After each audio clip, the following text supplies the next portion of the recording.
Ya, seperti yang kami janjikan tadi, kita akan berbincang dengan pakar hukum tata negara Bang Refli Harun mengenai PSBB atau pembatasan sosial berskala besar. Assalamualaikum, selamat sore Bang Refli. Assalamualaikum Bang Refli. Ya, selamat sore. Ya, Bang Refli, ketika PSBB atau pembatasan sosial berskala besar ini diterapkan, dengan ketegasan pemerintah termasuk aparat sudah diturunkan, sehingga apakah ini cukup efektif ketika nanti warga keluar kemudian ditanya satu persatu apakah bagaimana keperluan Anda, apakah nanti akan seperti itu Bang Refli? Ya, saya pribadi tidak begitu jelas ya pemerintah maunya apa dengan pembatasan sosial berskala besar atau PSBB. Kenapa begitu? Kalau kita lihat dalam hal darurat kesehatan masyarakat, kan pilihannya itu setelah dinyatakan darurat kesehatan masyarakat bisa melakukan karantina. Ada karantina wilayah, karantina rumah sakit, karantina rumah, kan begitu. Atau pembatasan sosial berskala besar, PSBB.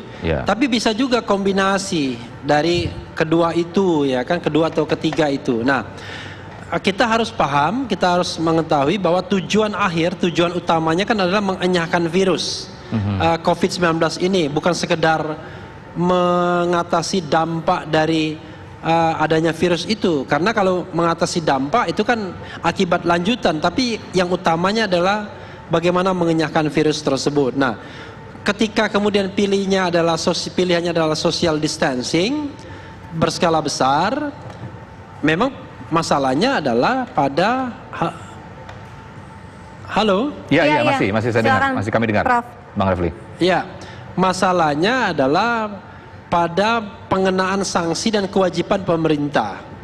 Sebagai contoh misalnya, pemerintah ingin bahwa masyarakat mematuhi betul yang namanya PSBB. Bila perlu tidak keluar rumah, hanya keluar kalau untuk keperluan-keperluan khusus saja.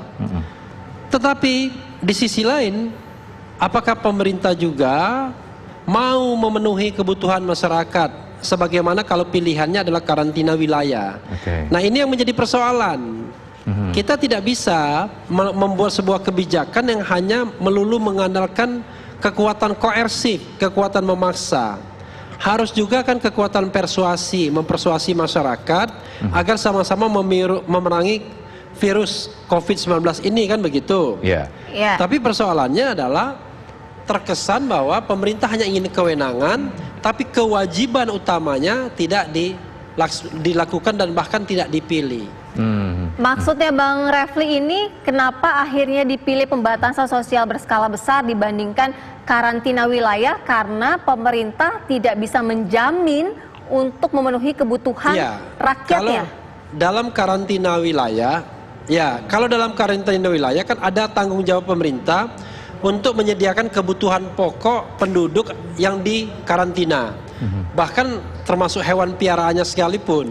Menurut PP yang baru, yang dimaksudkan kebutuhan pokok itu adalah pelayanan kesehatan, pangan, dan kebutuhan-kebutuhan lainnya. Kebutuhan lainnya itu harus didefinisikan lagi, tapi intinya adalah memang itu harus ada. Seperti misalnya bayi kan tidak hanya makan, tapi juga dia butuh popok dan lain sebagainya, misalnya begitu.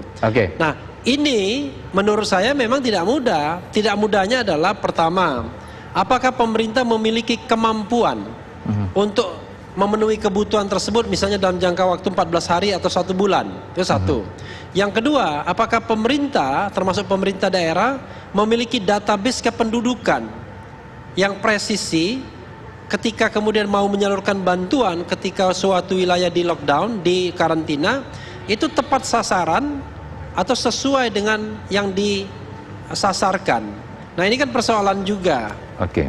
Kita contoh DKI ini, saya kira kita kan tidak pernah tahu berapa jumlah penduduk DKI, sehingga kita pun tidak tahu berapa yang harus disediakan untuk kemudian mengatasi soal pasokan ini.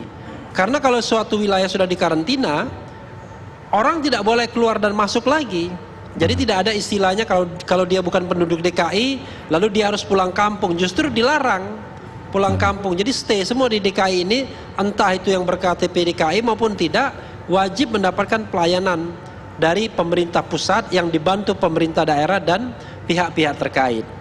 Nah ini kan tidak mudah. Beda sama PSBB. PSBB hanya memberikan kewenangan, misalnya satu meliburkan sekolah, kedua meliburkan pekerjaan, tiga kemudian macam-macam lah ya. Misalnya membatasi kegiatan kerumunan dan keagamaan dan lain sebagainya. Tetapi tidak jelas bagaimana kemudian mengatasi mereka-mereka yang memang butuh makan, butuh pangan, butuh kebutuhan dasar selama proses misalnya harus stay di rumah. Kalau seandainya PSBB ini mau dilakukan secara efektif. Tapi kalau pergerakan orang tersebut tidak bisa dibatasi, nggak ada gunanya PSBB. Misalnya orang masih antri di kendaraan umum, dan di kendaraan umum itu tidak bisa antri 1 meter menjaga jarak, nggak ada gunanya juga. Itu akan sama dengan keadaan sebelumnya. Jadi harusnya yang diterapkan pemerintah ada langkah-langkah yang lebih tegas dan persuasif tentunya, tidak boleh kemudian pakai langkah koersif, tetapi pemerintah juga konsisten untuk melaksanakan undang-undang, yaitu menjamin kebutuhan pokok atau kebutuhan dasar begitu. Ya, tapi apakah ini tidak bisa? Kalau itu bisa dilaksanakan, mungkin jauh lebih efektif. Tapi kalau sekarang PSBB diperintahkan, tapi kebutuhan tidak jelas apakah akan diberikan atau tidak. Sebagai contoh misalnya, katakanlah rumah tangga yang mampu, ya kan? Rumah tangga yang mampu, orang mampu membeli makan tanpa bekerja, tetap bekerja dari rumah. Tapi kan ketika dia keluar untuk membeli makanan atau kebutuhan pokok, karena dia tidak boleh menimbun kan, maka kan juga secara teoritis akan bisa tertular juga begitu. Jadi memang